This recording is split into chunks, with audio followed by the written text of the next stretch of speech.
عذاب جہنم سے بچا لو۔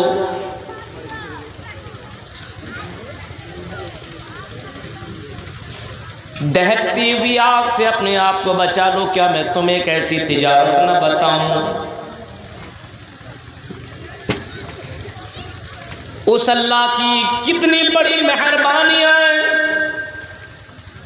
اس اللہ کا کتنا بڑا کرم ہے، کتنی بڑی مہربانی ہے، جس اللہ نے جنت بنائی اور جہنم کو بھی بنایا ہے۔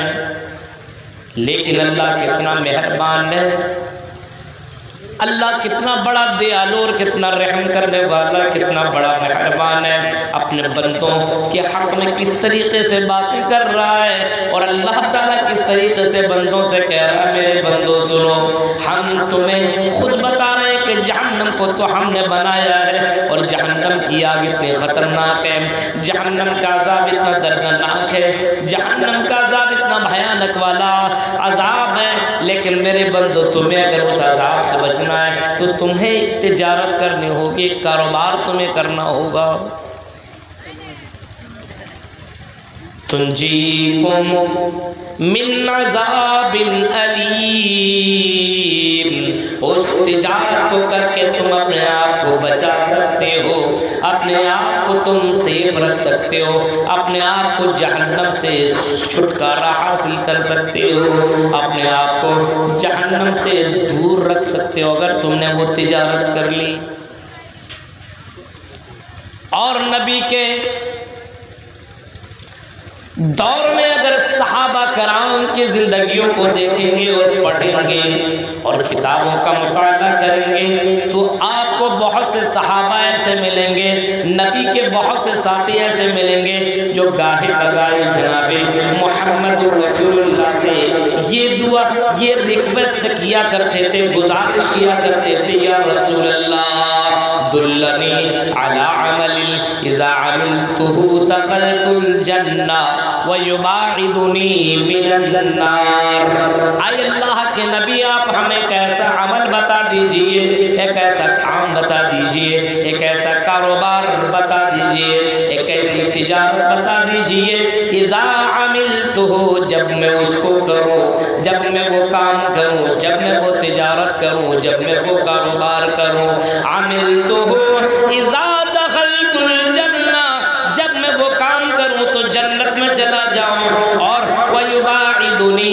مِنَ النَّارِ اور اس کام کے کرنے سے میں اپنے آپ کو جہنم سے بچا لوں، اپنے آپ کو عذاب علیم سے میں بچا لوں، اپنے آپ کو عذاب قبر سے بچا لوں، اپنے آپ کو چمٹنے والے عذاب سے اپنے آپ کو دور کر لو۔ اے اللہ کے نبی آپ ایسی تجارت بتائیے، ایسا کام بتائیے، ایسا کاروبار بتائیے، ایسا عمل بتائیے، اللہ کے نبی بتائیے، یباعدنی من النار جس کام کے کرنے سے میں اپنے آپ کو جہنم کی آگ سے بچا لوں۔ صحابہ کرام گاہے بگاہے سوال کیا کرتے تھے، حدیث کی کتابوں کو اٹھائیے، بعض صحابہ تو اللہ کے نبی سے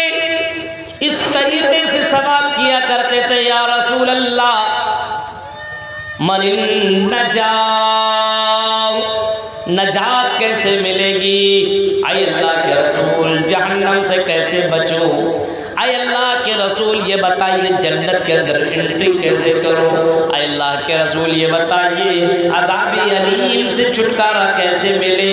آپ ایسے موقع پہ الگ الگ جواب آپ نے کبھی کبھی دیا، اور آپ نے کبھی کبھی اس انداز سے فرمایا امسک علیک لسانک، اور میرے صحابہ تم اپنی زبان کے اوپر کنٹرول کر، اپنے زبان کے اوپر لگام لگا، اپنے زبان کے اوپر کنٹرول کر، امسک علیک لسانک ولیسعک بیتک۔ اے میرے صحابہ اگر تمہیں نجات پانی ہے، اگر تمہیں جنت کے اندر جانا اور جہنم سے بچنا ہے تو اپنے پریوار کو ٹائم دو، اپنے گھر والوں کو ٹائم دو، چوراہوں پہ اور ایسی الگ الگ جگہوں میں بیٹھ کر کے اپنے ٹائم کو برباد کرنے کی ضرورت نہیں ہے۔ ولیسعک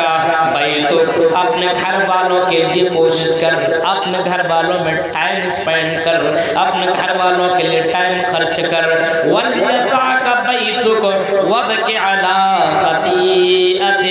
اگر تمہیں عذاب علیم سے بچنا ہے تو اپنے گناہوں کو یاد کر کے تم رویا کرو، اپنی خطاؤں کو یاد کر کے اللہ کے بارگاہ میں اپنے ہاتھوں کو پھیلاؤ اور اللہ کے سامنے رو، کیونکہ جو آدمی اللہ کے سامنے روئے گا ایسی آنکھیں جہنم میں جا نہیں سکتی ہے۔ لا تمسہم النار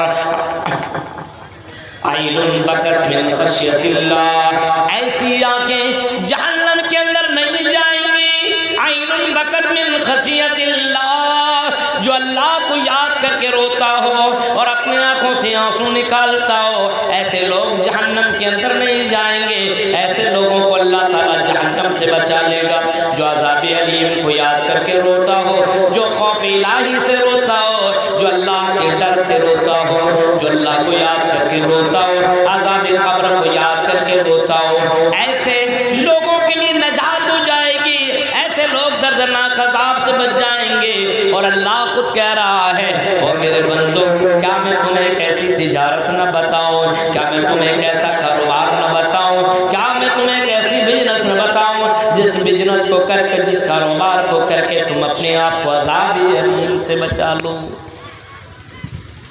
اب دیکھیے، تؤمنون باللہ،